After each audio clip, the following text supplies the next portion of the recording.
first want to ask you, I watched your campaign video and I see that your commitment to Medicare for All is a personal one. I wanted you to introduce yourself to the audience by talking a little bit about why it is so personal to you and what you see your role as being in the movement to enact Medicare for All in this country.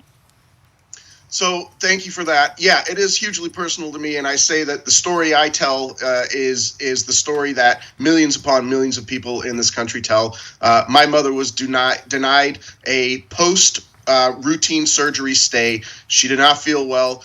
They wanted to send her home. She didn't want to go home. She ended up being forced to go home, collapsing, going back in the hospital. And the last 10 years of her life were she couldn't work. She spent months in an induced coma, had to learn 2 years to learn to walk again. And then she went from being a working woman who had a good quality of life to having the last decade of her life really essentially ruined by the insurance industry. And I don't ever blame hospitals or doctors or nurses. They are the real caregivers in this country. They are providers. The insurance companies are simply parasites who are there to profit off of suffering.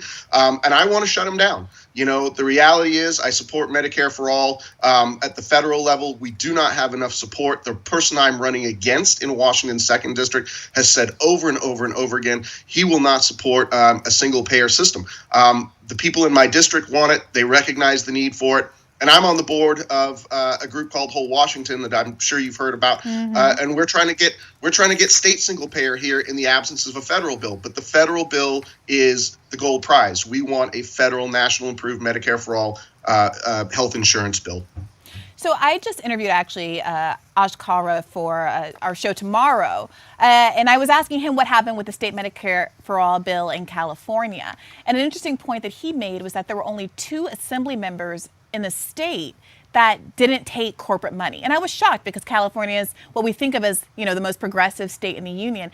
And I wondered if you could speak to who your opponent is taking money from and what role you think that's playing in not having these bills pass across the country. Well, the first thing I want to do, if anybody really wants the deep, dirty story about the incumbent I'm running against, go to my website, callforcongress.com, look at the Rick's Receipts tab. My team has done gold standard opposition research on the incumbent. He's been the incumbent in this district for 22 years now. Takes money, bags of money from the fossil fuel industry, from the military industrial complex, from the banking industry, does things like votes for the bankruptcy bill in 2005, which was what actually first put me in opposition to him as a representative. I said, I don't like this guy. I'm going to work against this guy. But here we are in a situation where we've got people pushing us towards war in our government and in the establishment media. And we've got people, he's 4th ranking Democrat on the House Armed Services Committee, and he's the chair of the aviation, actually running to be chair of transportation. Well, I want to know, how are we ever going to get a green and sustainable transportation system when you got the guy running the show who takes all the money from not only the fossil fuel industries, but all of the other industries that use the fossil fuel industry? There's no incentive when these people are piling money into his campaign coffers. There's no incentive for him to force any real change, even though it's what's needed in this country. Now, in my district, we have more coastline than almost any other district in the country. We stand to be substantially impacted by rising tides. And a report just came out that by 2050, we're almost guaranteed to see a foot rise in tide unless we do something about it right now. Well, he's completely performative on the issue of climate change, not going to do a thing about it. I don't want him to be chair of transportation. I want him out of there, and we need voices against the fossil fuel industry right now in Congress. So, Jason, what are your biggest obstacles then to getting elected? I mean, you're dealing with an incumbent. How long has he been in office? He's in his 11th term now. In his 11th term. Years. And has he been challenged before?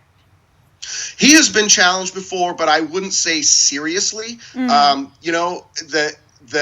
The people have the wrong idea about Washington State as being a progressive state. I think we're a progressive state sort of in the electorate, but our state party, and I say this having spent 4 years on the Washington State Democrat Central Committee, we are a very establishment-controlled party in Washington State. That's why 6 of the 7 Democrats that represent our 10 districts are New Democrats. And the New Democrats coalition, the only one who's not a member of the New Democrats is Pramila Jayapal. They were formed as an explicitly free trade, and it's an anti-labor caucus. Now, what I want to say before I have to go, I have a huge issue with the Progressive Caucus right now. I think the fact that there's no standards in the Progressive Caucus, that they're allowing new Democrats overlap membership, the fact that there are over a dozen members of the Progressive Caucus that get more than 50% of their money from corporate PACs, I think it's terrible.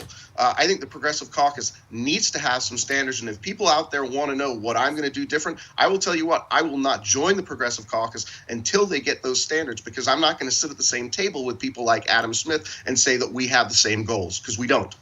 Yeah, one thing I did really like when I was taking a look at your website is the extent to which you had some tweets up there that showed a willingness to be adversarial to people, not just within your own party, but even other progressives, so-called progressives as well. And I think a lot of folks who are watching this broadcast have an appetite for that. Thank you so much for joining us today, Jason. Appreciate it very much. Pleasure to talk to you. And thank you to everybody else on the panel. And thank you, Marianne. It's been a pleasure.